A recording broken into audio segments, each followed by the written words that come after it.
Assalamualaikum warahmatullahi wabarakatuh. Selamat malam teman-teman semuanya. Perkenalkan, saya Widodo. Selamat datang di channel Kang Wid Kusuma. Saat ini saya sedang berada di layanan perawatan khusus luka Alkoi One Care, jasa perawatan khusus luka segala jenis luka.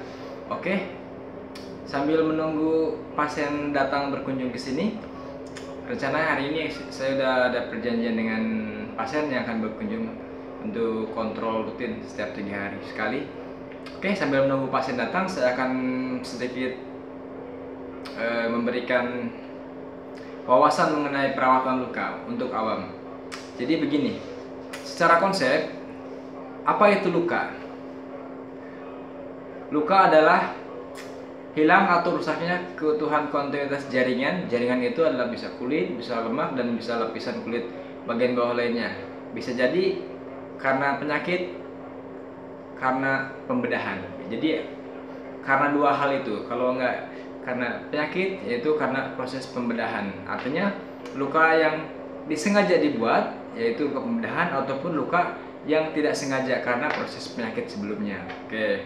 Nah, kemudian luka itu terbagi menjadi dua. Ada luka akut dan luka kronis. Apa sih bedanya luka akut dan luka kronis? Barangkali teman-teman atau sejawat semua ada tahu. Cuma dalam kesempatan ini saya hanya sedikit memberikan sedikit refresh barangkali ya. Oke, koreksi jika ada kekeliruan. Luka akut adalah luka yang tahap proses penyembuhannya sesuai dengan masa penyembuhan. Oke.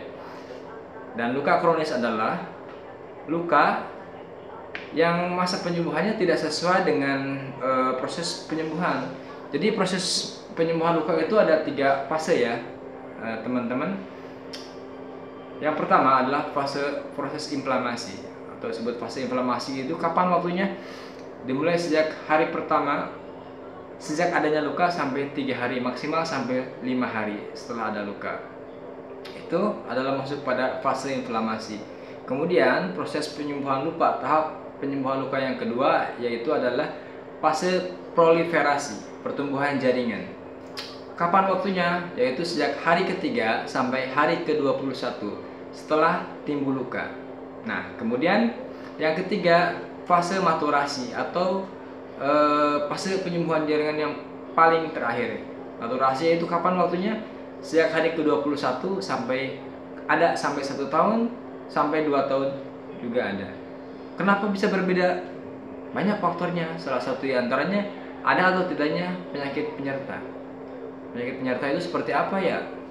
Penyakit penyerta itu adalah seperti diabetes, kemudian penyakit sistemik lainnya, proses penyakit yang berkaitan dengan vaskularisasi atau aliran darah, kemudian penyakit seperti cancer.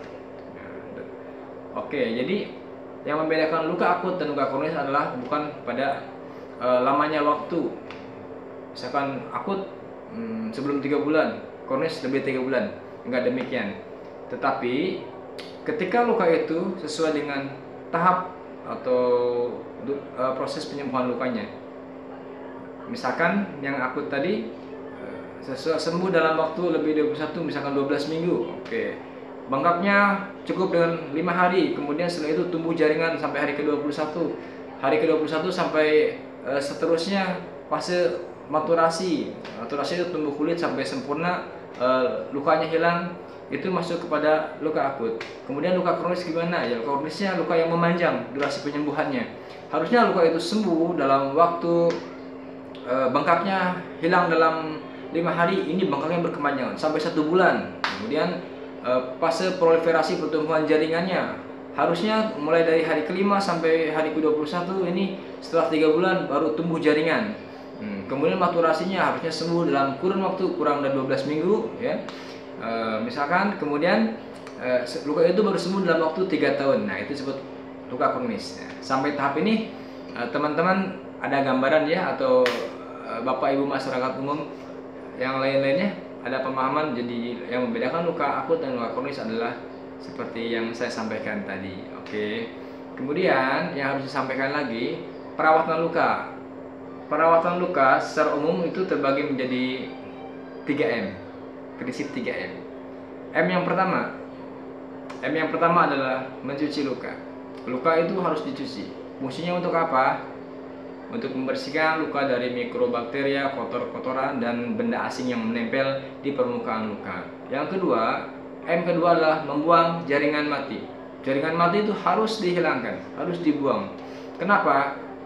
Karena jaringan mati yang nempel pada luka akan menjadi pro-inflammatory agent atau sesuatu yang buat luka itu tetap bengkak gitu. Nah, kemudian manfaat yang lainnya, ketika kita membuang jaringan mati, otomatis si jaringan sehat itu yang tertutup jaringan mati di bawahnya itu akan bisa tumbuh lebih cepat.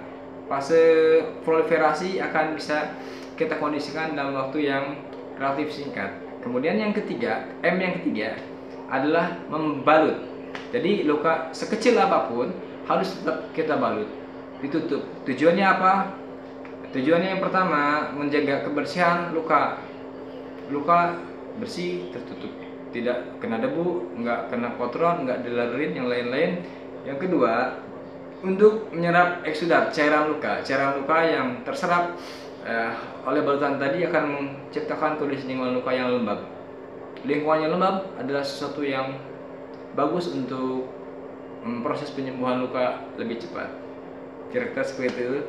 Baik, nanti kita sambung video selanjutnya. Sepertinya pasien sudah datang. Silakan Bu ya. Assalamualaikum warahmatullahi wabarakatuh.